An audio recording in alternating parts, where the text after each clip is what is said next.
एक छोटी सी कहानी, मगर पल के भिगोने वाली।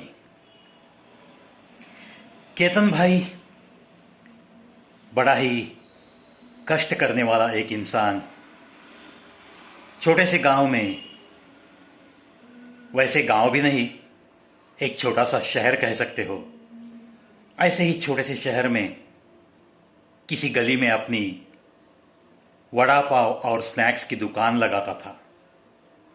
चाय भी बेचता था। दुकान वैसे कहा जाए तो बहुत छोटी सी थी। 14 बाय 14 में एक दो चार टेबल रख के वो लोगों की सेवा करता था। सुबह सुबह जो काम पे चले जाते थे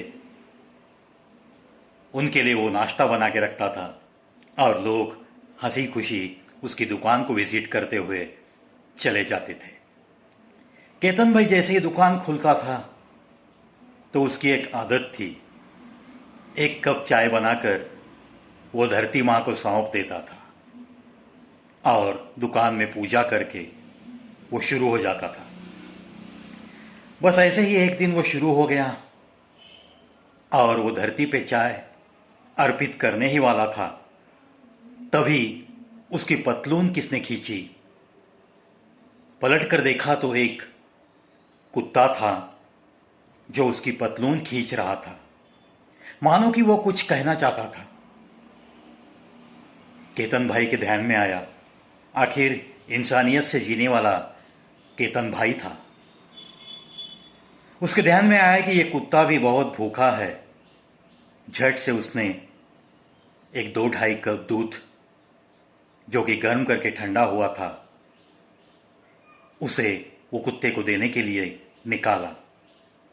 कुत्ते ने उसे छुआ तक नहीं। फिर वो कुत्ता पूंछ हिलाते हुए मानो कि कुछ कह रहा है। फिर उसे लगा कि उसे दूध नहीं चाहिए, तो उसने उसे 2 पाँव सौंप दिए। वो पाँव लेकर, मुंह में पाँव लेकर वो कुत्ता भाग कर चला गया। केतन भाई को ताज्जुब लगा कि कुत्ता अगर भूखा था तो उसने दूध जरूर पीना था। अगर उसे दूध नहीं चाहिए था तो उसे वो पाव को खाना ही था। लेकिन वो अपने मुंह में पाव लेकर आखिर चला कहां गया। चलो, इस सोच को उसने छोड़ दिया। लेकिन दूसरे दिन वही हाल, वही कुत्ता उसी वक्त उसकी दुकान पे हाजिर।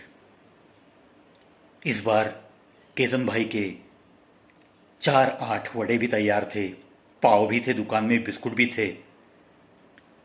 तो उसने उस कुत्ते की परीक्षा लेना चाहा और उसे एक वड़ा दे दिया जो थोड़ा बहुत ठंडा हो चुका था। वो भी उसने मुंह में लिया और कुत्ता भाग गया।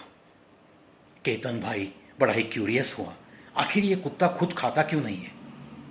तीसरे दिन वही हालत, 2 पाव सौंप दिए, वो पाव लेकर वो कुत्ता भाग गया। लेकिन केतन भाई को रहा न गया, उसने उसका पीछा किया और देखा कि शहर के एक कोने में एक भिखारी पड़ा हुआ था। वो कुछ हलचल नहीं कर सकता था और वो कुत्ता, वो पाव, वो वड़ा, वो उसे लेकर देता था। 3-4 दिन यही सिलसिला चल रहा था तो केतन भाई में बड़ा ही ताज्जुब जागृत हुआ और वो उस भिखारी के पास गया। देखा तो उस भिखारी को बहुत तेज बुखार था। उसकी हलचल कुछ एकदम स्लो हो गई थी। केतन भाई ने किसी संस्था को फोन किया और वो कुत्ते को देखकर केतन भाई की आंखों में आंसू आ गए। अरे, इंसानों में इंसानियत नहीं दिख रही है आजकल। हे मेरे प्यारे कुत्ते, जो इंसान नहीं कर रहे हैं, आते जाते इसे देखकर भी वो काम तूने कर दिया। कभी उसने तुझे भीख मांग कर लाई हुई रोटी खिलाई होगी, उस रोटी के निवाले को तू बिल्कुल जाग रहा है, इसकी हिफाजत कर रहा है, और इसके लिए तू मेरी कैंटीन में आकर भीख मांग रहा है। तो हम इंसानों से भी सर्वश्रेष्ठ है, सर्वश्रेष्ठ है।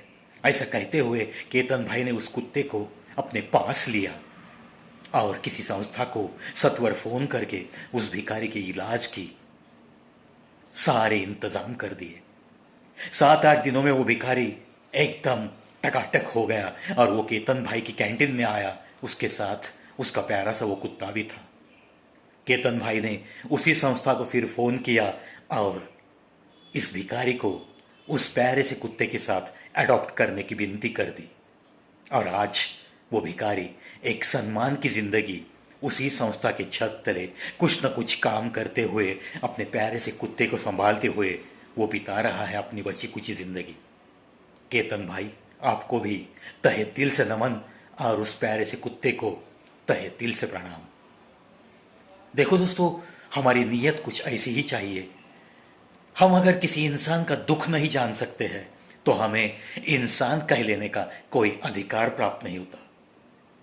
अगर हम अपना ही पेट भरने के बाद खुश रहते हैं और हमारे गली के कुत्ते, अगर अपनी कॉलोनी में 2-4 कुत्ते हैं, अगर वो भूखे सोते हैं, तो आपके फिजूल दान धर्म और कर्मकांड को कोई भी महत्व नहीं है, कोई भी महत्व नहीं है।